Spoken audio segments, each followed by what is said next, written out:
ஆனால் அல்லாஹ்விடத்தில் மிகப்பெரிய கேள்விக்கு நாம் ஆளாகுவோம் என்கிற அச்சம் நமக்கு தேவை.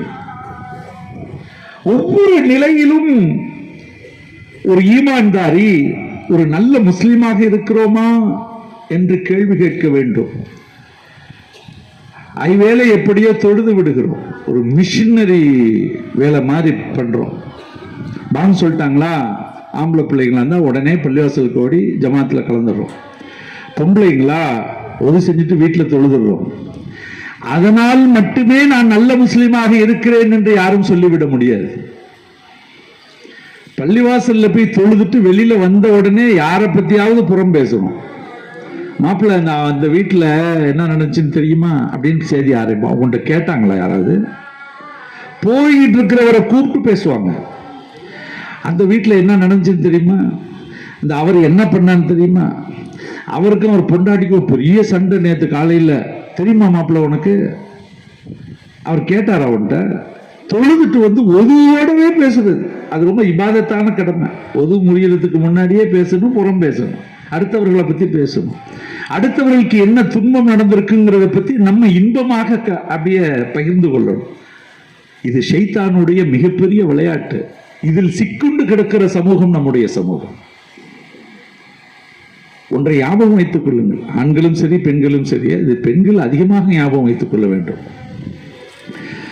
ஒரு குடும்பத்தை பற்றி அல்லது ஒரு தனிநபரை பற்றி இன்னொருவரிடத்தில் பேசுவது என்பது ஃபித்னா,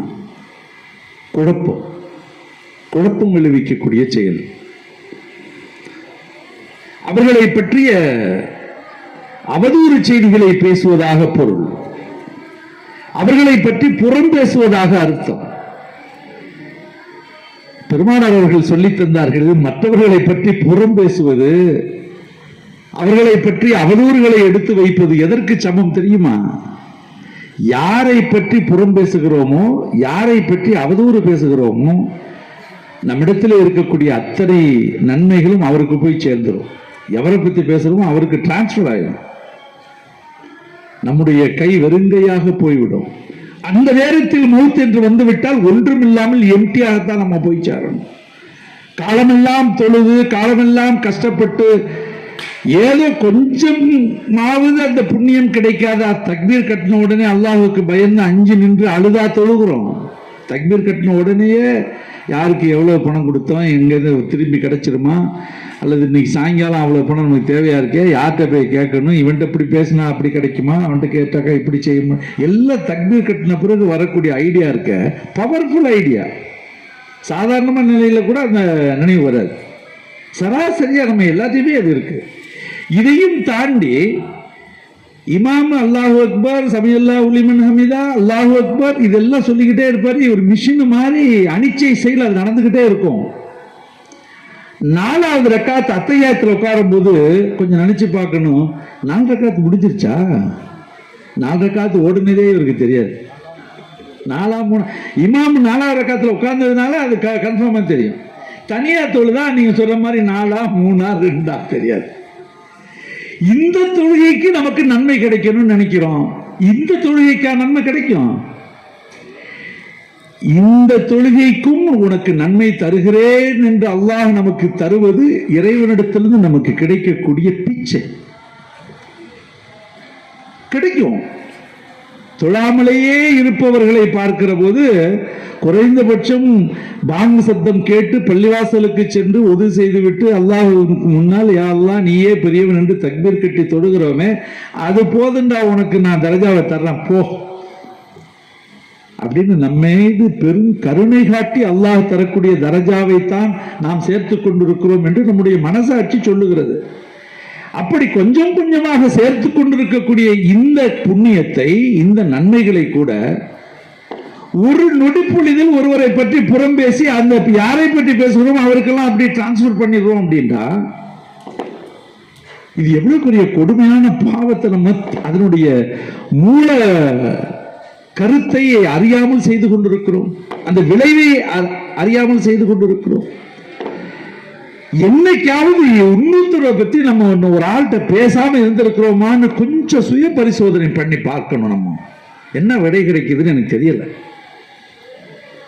சரி, இருக்கிற நன்மைகள்லாம் யாரை பத்தி பேசுறோமோ அவருக்கு போயிருதுன்ட்டாங்க பெருமானார். இப்ப எம்டி ஹேண்டா போச்சு. மறுபடியும் மாப்பிள்ளை மோடான்னு சொல்லி அடுத்த நாள் கூப்பிட்டு இன்னொருவரை பத்தி பேசுறோம், அதுவும் புறம் தானே.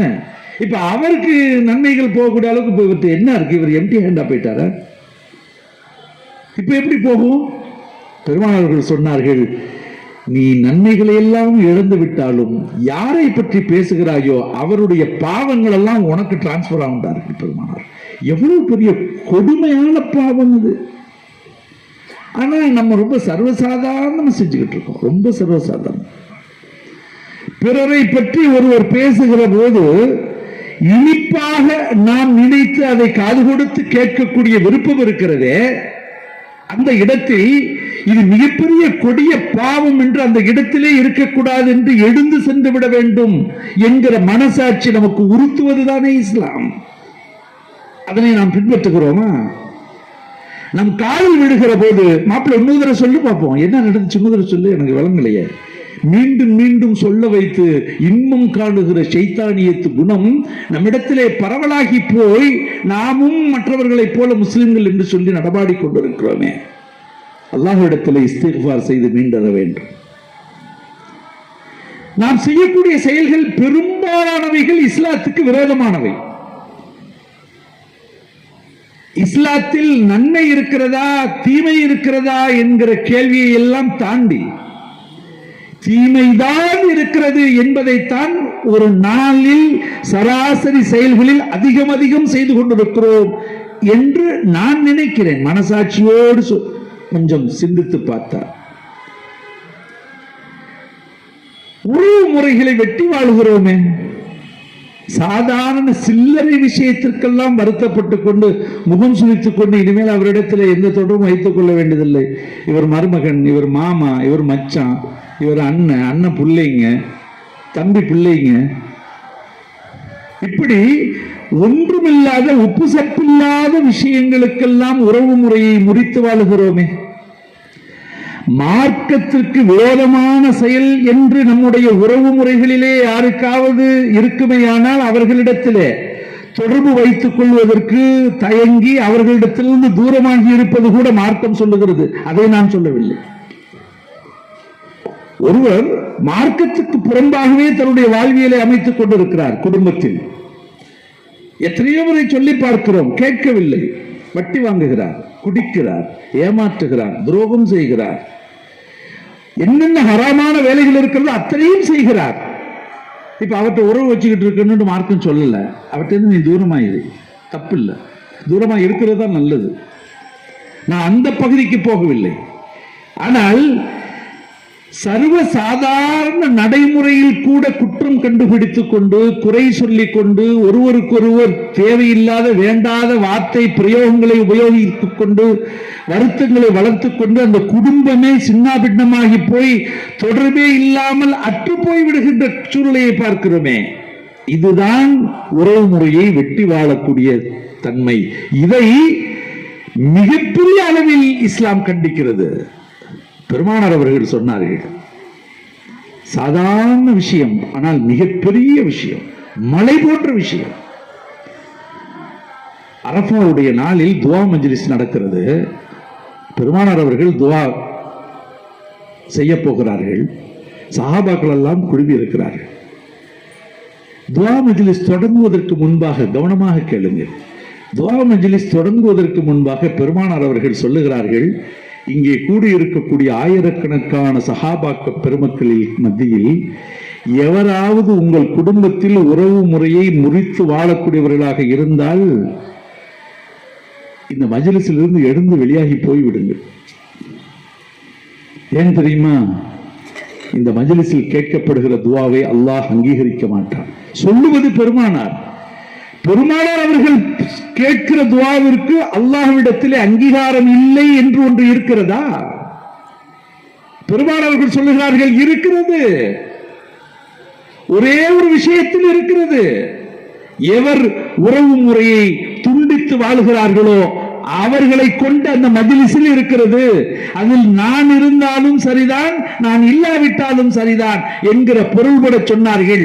உறவு முறையை வெட்டி வாழக்கூடியவர்கள் எவராவது இருந்தால் எழுந்துச்சு வெளியே போயிருங்க. துவா மஜ்லிஸ் தொடங்க போகிறது. எல்லோரும் சுற்றுமுற்றி பார்க்கிறார்கள். ஒரே ஒரு சஹாபி எழுந்து விறுவிறுன்று வெளியாகிவிட்டார். எல்லோரும் உற்று கவனிக்கிறார்கள். எல்லோருக்கும் புரிந்து விட்டது, இவர் உறவு முறையை வெட்டி வாழுகிறார். பெருமானார் சொன்னவுடன் எழுந்து போய்விட்டார்.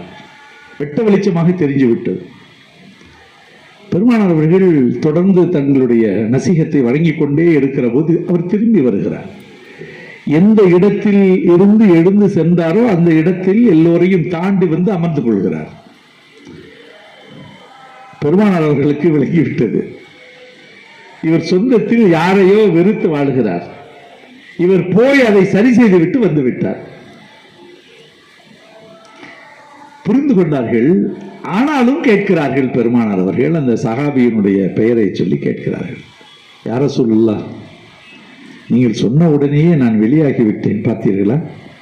ஏன் தெரியுமா? என்னுடைய சிறிய தாயாரிடத்திலே நான் கோபப்பட்டு சில ஆண்டுகளாக அவர்களிடத்திலே நான் பேசாமல் இருக்கிறேன், எந்த தொடர்பும் இல்லாமல் இருக்கிறேன். அவர்களை பார்ப்பதும் கிடையாது, அவர்கள் வீட்டுக்கு செல்லுவதும் கிடையாது. அந்த உறவை முறித்து வாழுகிறேன் என்று என்னுடைய மனது சொல்லுகிறது. துவா மஜ்லிஸில் இருந்தால் வெளியாகி விடுங்கள், அல்லாஹ்விடத்திலே துவா அங்கீகரிக்கப்படாது என்று சொன்ன மாத்திரத்தில் நான் எழுந்து ஓடோடி சென்று என்னுடைய சிறிய தாயார் வீட்டிற்கு கதவை தட்டி தாயாரை அழைத்து, சிறிய தாயாரை அழைத்து அவர்களிடத்திலே முசாஃபா செய்து, நான் உங்களுடைய பிள்ளை, மன்னித்துக் கொள்ளுங்கள் என்று மன்றாடி அவர்களிடத்திலே மன்னிப்பு கேட்டு அவர்களுக்கு சலாம் சொல்லி அவர்கள் மன்னித்து விட்டேன் என்கிற பதிலையும் பெற்று வந்திருக்கிறேன் யா ரசூலல்லாஹ் என்றார்கள். பெருமானார் அவர்கள் சிரித்துக் கொண்டே புன்முறுவலோடு, அல்லாஹ் உங்களுடைய இந்த செயலை கபூலாக்கி விட்டான், அமருங்கள் என்று சொல்லிவிட்டு துவா மஜ்லிஸை தொடங்குகிறார். இது பெருமானாருடைய வரலாற்றில் நமக்கெல்லாம் ஒரு மிகச்சிறந்த பாடமாக இருக்கக்கூடிய நிகழ்வு இது. இதை சாதாரணமாக கடந்து போய்விட முடியாது. பெருமானார் அவர்கள் கையேந்தி கேட்கக்கூடிய துவா இறைவனால் கபூலாகி விடாது என்று அச்சப்பட்டார்கள் என்று சொன்னால், உறவு முறையை முறித்து வாழக்கூடியவர்கள் தங்களுடைய செயல்பாடு எவ்வளவு பெரிய பாவத்திற்கு உரியது என்று எண்ணி பார்க்க வேண்டும். சில ஆண்டுகளுக்கு முன்னால் இங்க அமீருதீன், ஜமால் எல்லாரும் இருக்கிறாங்க, நல்லா தெரியும். இன்னும் யார் யார் இருந்தாங்கன்னு ஞாபகம் இல்லை. சில ஆண்டுகளுக்கு முன்னால் இந்திய முஸ்லீம் லீக் சார்பாக ஒரு மீளாது பொதுக்கூட்டம் திருச்சியில் ஏதோ ஒரு இடத்துல நடந்துச்சு. எங்க? ஆழ்வார் தோப்புல. ஒரு 15 வருஷம் இருக்குன்னு நினைக்கிறேன், இருக்கலாம். அபீபுக்கும் தெரியும். அங்க இந்த மேட்டரை தான் பேசுறோம். உறவு முறையை முறித்து வாழக்கூடாது, மார்க்கம் அப்படி சொல்லல. நமக்கிடையிலே ஏதாவது வருத்தம் இருந்தா அதை பேசி தீர்த்துக்கிட்டு இன்முகத்தோடு பரஸ்பரத்தோடு நம்ம வாழணும். அதைத்தான் பெருமானார் அவர்கள் நமக்கு காட்டி தந்திருக்கிறாங்க. இப்படி இறைவனிடத்திலே துவா செய்கிற போது கூட அவர்களை வெளியே போயிடணும்னு சொல்லிட்டாங்கன்னு சொன்னா எவ்வளவு பெரிய பாவ செயல் இது. அப்படிலாம் இருக்கக்கூடாது. ஒருவேளை அப்படி யாராவது உறவு முறையை துண்டித்து வாழ்ந்தால் அதை மாற்றிக்கொண்டு அவர்களிடத்திலே பரஸ்பர நட்பு பாராட்டி, அன்பு பாராட்டி, நிலைமையை மாற்றிக்கொண்டு ஒரு நல்ல மனிதராக வாழ வேண்டும். இந்த கருத்தை மையப்படுத்தி ஒரு பொது மேடையில வெட்ட வெளியாக நடந்த ஒரு நிகழ்ச்சியில மீளாது விடாதான் பேசிய போது, நம்மவர்களில் எத்தனை பேருக்கு மனசாட்சி தொட்டது தொடவில்லை என்று நமக்கு சொல்ல புரியவில்லை. அடுத்த நாள் சகோதர சமுதாயத்தை சார்ந்த ஒருவர், அவர் பேர் என்ன? ஆமா, பாண்டியன் ஸ்வீட் ஹோட்டலினுடைய உரிமையாளர் ராஜா இந்த பயான கேட்டுட்டு அவங்க அண்ணன் தம்பிகளுக்கு இடையில பல ஆண்டுகளாக இருந்த குரோதம், விரோத போக்கை எல்லாம் மாற்றிக்கணும்னு சொல்லி தன்னுடைய சகோதரர்கள் வீட்டுக்கே போய் இந்த மாதிரி ஒண்ணு சொல்லி நான் கேள்விப்பட்டேன், எவ்வளவு பெரிய பாவத்தை நம்ம செஞ்சுக்கிட்டு இருக்கோம், நானும் செய்யறேன் நீங்களும் செய்றீங்க, அப்படி இருக்கக்கூடாது, நமக்கிடையே அந்த பரஸ்பர அன்பு மீண்டும் துளிர வேண்டும் சொல்லி ஒருவருக்கு ஒருவர் கட்டிப்பிடித்து அழுது தங்களுடைய பாச நேசத்தை வெளிக்காட்டி கொண்டு இன்னமும் அவர்கள் அந்த உறவோடு வாழுகிறார்கள் என்று சொன்னால் பெருமானார் அவர்களுடைய வாழ்வியல் எந்த அளவிற்கு உள்ளத்தை துளைத்து போகிறது. அது ஈமான் இல்லாத நிலையிலும் கூட அல்லாஹ் ஒருவன் வணக்கத்திற்குரியவன், அவனுடைய ரசூல் முஹம்மது நபி ஸல்லல்லாஹு அலைஹி வஸல்லம் என்கிற சத்திய முழக்கத்தை மனதிலே ஆழ பதிவதற்கு முன்வராதவர்கள் கூட பெருமானார் அவர்களுடைய பொன்முடி அவருடைய வாழ்வியலை புரட்டி போட்டு செம்மைப்படுத்தியது என்று சொன்னால் பெருமானார் அவர்களுடைய வாழ்வியல் மந்திரக்கோள் என்ன என்று புரியவில்லை. அவ்வளவு திறன் வாய்ந்தது, அவ்வளவு சக்தி படைத்தது. அதனை உணர்பவர்களுக்கு நாம் அதனை உணர்ந்து செயல்பட்டோமா என்றால் எனக்கு பதில் சொல்ல தெரியவில்லை. ஆனால் இஸ்லாத்தில் இல்லாத முஸ்லிம் என்று சொல்லிக் கொள்ளாத இன்னொருவர் தன்னுடைய மனநிலையில் பெருமானார் அவர்கள் இப்படி சொன்னதுதான் சரி என்று அவர்களுடைய மனசாட்சிக்கு உறுத்திய காரணத்தினாலே தன்னுடைய சகோதரர்களிடத்திலே மன்னிப்பு கேட்டு அளவலாவி தன்னுடைய பகைமையை மாற்றிக்கொண்டு வாழ்ந்து இப்பொழுது உறவு முறையோடு தொடர்கிறார் என்று சொன்னால் அதுவல்லவா நல்ல வாழ்க்கைக்கு அழகு. இங்கே இருக்கக்கூடிய நம்மவர்களில் மனசாட்சியோடு தொட்டு பாருங்கள், எத்தனை பேர் மார்க்கத்திற்கு முரணாக நடந்தார்கள், நல்லொழுக்கத்திற்கு முரணாக போனார்கள், அதனால் நாங்கள் விலகி இருக்கிறோம் என்பதை தவிர்த்து விட்டு சாதாரண சின்ன சின்ன விஷயங்களில் நாம் மனக்கசப்பை உருவாக்கி உறவு முறையை துண்டித்து வாழுகிறோம் என்று நம்மில் ஒவ்வொருவரும் மனசாட்சியோடு வெளியில் சொல்ல வேண்டாம், நம்மவர்கள் நமக்குள்ளேயே கேட்டுக்கொண்டு அப்படி இருப்பார்களேயானால் நாளையே அவர்களோடு சேர்ந்து அவர்களோடு தன்னுடைய எண்ண அலைகளை புரிந்து கொண்டு பகிர்ந்து கொண்டு நாம் நம்முடைய உறவு முறையை தொடரச் செய்ய வேண்டிய கடமை நமக்கு இருக்கிறது. நான் ஏற்கனவே சொன்னேன், இப்படி நிகழ்விலே வந்து அமர்வதன் மூலமாக மாத்திரமே தரஜா கிடைக்கிறது என்று பொருள் அல்ல. சொல்லப்பட்ட கருத்துக்களை உள்வாங்கி நம்முடைய வாழ்வியலில் பின்பற்றினால்தான் அந்த தரஜா உண்டு. மாறாக இப்படிப்பட்ட வார்த்தைகளை எல்லாம் கேட்டுவிட்டு அதன்படி செயல்படாமல் இருந்தால் உறவு முறையை துண்டித்து வாழ்வது அல்லது இஸ்லாமிய மார்க்க ஒழுக்க விழுமியங்களை பின்பற்றி வாழ்வது என்பது இல்லாமல் இருந்து அதுவே பாவம். கேட்டுவிட்ட பிறகும் அதனை உதாசீனப்படுத்திவிட்டு வாழுகிற போது இரண்டாவது மிகப்பெரிய பாவத்தில் காலெடுத்து வைக்கிறோம் என்று பொருள். அன்பானவர்களே, ஒரு நாளைக்கு ஒரு ஹதீஸை படியுங்கள், பெருமானார் அவர்களுடைய ஒரு பொன்மொழியை படியுங்கள். அந்த பொன்மொழியின்படி நாம் நடக்கிறோமா என்று பாருங்கள். ஒரு மாசத்தில் 30 பொன்மொழி, ஒரு நாளைக்கு ஒரு பொன்மொழி என்றால் 30 நாட்களுக்கு 30 பொன்மொழி. 30 பொன்மொழியை மாத்திரமே பின்பற்றினாலே ஒரு முழுமையான நல்ல முஸ்லிமாக வாழ முடியும். முடிச்சுக்கலாமா? சரி, இந்த டைம் தான் முடிக்கிறதுங்கிறாங்க. ரொம்ப ஆர்வமா எல்லாம் கேட்டுக்கிட்டு இருக்கிறீங்க, பேசணும் போலதான் தோணுது. ஆனா நேரம் அவகாசம் இல்லை. அல்லாஹுடைய பெருங்கருணை இவ்வளவு நேரம் நம்முடைய எண்ண அலைகளில் ஓடுகிற கருத்துக்களை உங்களோடு இதுவரையிலும் எடுத்து வைத்ததை கேட்டதை மனதிலே உள்வாங்கியதையும் நாம் அன்றாடம் செயல்படுத்துவதற்குரிய தௌஃபீக்கை வல்ல அல்லாஹ் நம் யாவருக்கும் நசீபாக்கி தருவானாக என்கிற துஆவோடு இந்த சிறப்பான நிகழ்வை மிகச்சிறப்பாக ஏற்பாடு செய்து இப்படி ஒரு ஃபென்சிங்கை அடிச்சியும் கூட அதுக்குள்ளேயும் ஒரு மேடையை போட்டு, இதுக்கெல்லாம் ரொம்ப துணிச்சல் வேணும். ரயில்வே டிபார்ட்மெண்ட் என்ன செஞ்சிட போகுது பார்த்துக்கணும். இதையும் தாண்டி அவங்கள்ட்டையும் பேசி இதெல்லாம் செய்யறதுன்னா சாதாரண விஷயம் இல்லை. இந்த ஏற்பாட்டாளர்கள் எல்லாம் மிகச்சிறந்த பாராட்டுக்குரியவர்கள். அல்லாஹ்விடத்தில் அவங்களுக்கு தரஜா உண்டு, நம்ம என்னத்தை பாராட்டுறது. நல்ல காரியங்கள் செய்கிற எல்லாருக்கும் அல்லாஹ்வின் புறத்து அந்த தரஜா வந்து கொண்டே இருக்கும். அத்தகைய ஒரு மிகப்பெரிய நியாமத்தை, ஒரு மிகப்பெரிய பாக்கியத்தை பெற்றவர்களாக இந்த ஏற்பாட்டாளர்களும் இருக்கிறார்கள். அவர்களுக்கும் நம்முடைய நெஞ்சார்ந்த நன்றியை தெரிவித்து வாய்ப்பளித்தமைக்கு நன்றி கூறி அமைகிறேன். அஸ்ஸலாமு அலைக்கும் வரஹ்மத்துல்லாஹி வபரகாத்துஹு.